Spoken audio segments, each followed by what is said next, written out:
Or China is set to use a more targeted approach in its fight against COVID-19, speeding up a push to vaccinate people aged 60 and older against the virus. This comes as the country saw daily cases hit record highs in recent days. At a weekly briefing today, authorities acknowledged the difficulties people face with tighter curbs reinstated to rein in infections. They also addressed public complaints over current measures.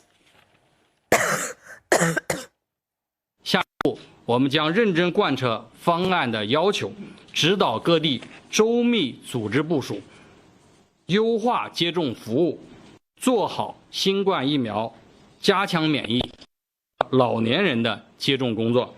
也希望老年朋友们，特别是80岁以上的老年朋友们，积极主动接种疫苗，为个人的健康护航。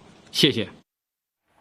While the protests appear to have abated, analysts are still coming to terms with what the rare show of dissent means for China's zero-COVID policy. The trigger was the fire at a residential building in Xinjiang's Urumqi, which sparked unrest in several Chinese cities. 10 people were killed, 9 others injured. It's a tragedy many blamed on strict COVID-19 curbs. Mounting frustration over months of strict COVID-19 restrictions boiled over, triggering rare protests in Urumqi. What began as a vigil to mourn the loss of lives in the fire evolved into anti-lockdown protests over the weekend. From east to west, these are some of the key cities hit by the wave of dissent. In the capital, Beijing, at least 1,000 people were gathered, refusing to disperse. Hundreds also gathered in downtown Shanghai in what appeared to be a silent protest. Several demonstrators were arrested following clashes with security forces. And as the new week began, the anti-lockdown outcry quietened down to a murmur. Currently, there's heavy security presence in several major cities. Now, that includes Beijing and Shanghai.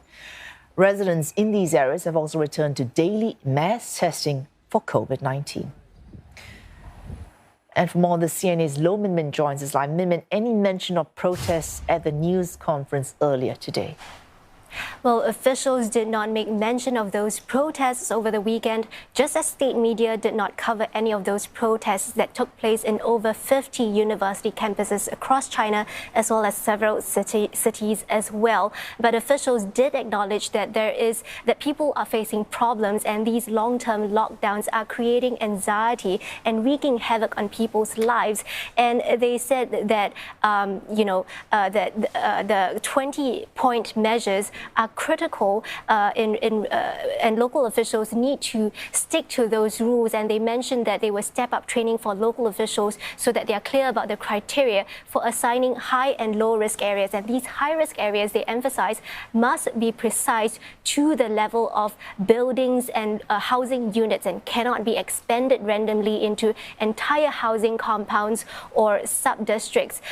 Officials also said that every effort must be made to ensure that people's basic living conditions and medical needs must be met. This clearly a response to those countless reports of unnecessary deaths that we have been hearing across over the entire year, because people are unable to get medical help in time during the lockdown because they were not allowed to leave their homes. Min, of course, officials there taking care to meet the needs of the people. But what are the chances of these protests flaring up again?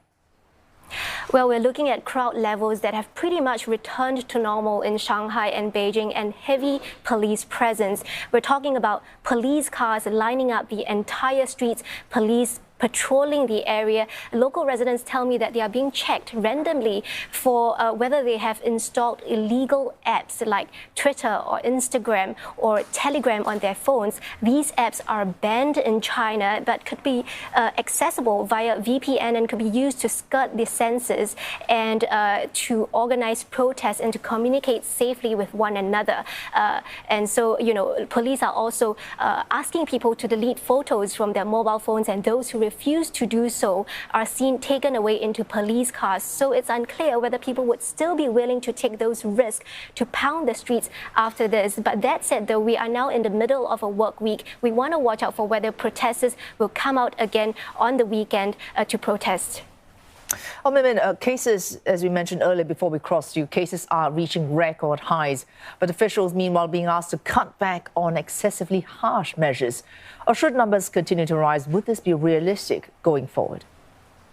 Well, officials are really caught between a rock and a hard place because cases are skyrocketing now to record highs, and that is inevitable if China wants to stick to, rolling back these strict COVID-19 measures. And I spoke to one health official in Shanghai who told me that we must expect case numbers to continue rising up to 100-fold, reaching a peak of an estimated 50 million cases a day if China wants to be on track to reopen by next March. The question is whether China is prepared to take that route and whether local officials are incentivized correctly, because if their careers are on the line and if they are being punished for high case loads in their constituencies, then it's only reasonable to expect these local officials to deviate from the central government directive and to continue imposing these draconian measures. And experts say that as China continues to tweak and optimize its COVID-19 policy, we can only expect more of these back and forth and for things to deteriorate further before they improve again.